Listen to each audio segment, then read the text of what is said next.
ఒక ఆయుధం తయారు చేయడానికి ఒక చెయ్యి కావాలి, ఒక ఆలోచన కావాలి, ఒక స్వార్థం కావాలి.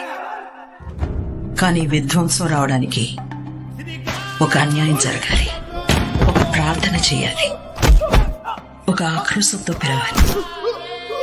నేను పిలిచింది మామూలు మనిషిని కాదు, ఒక యుద్ధం అంతా విధ్వంసాన్ని,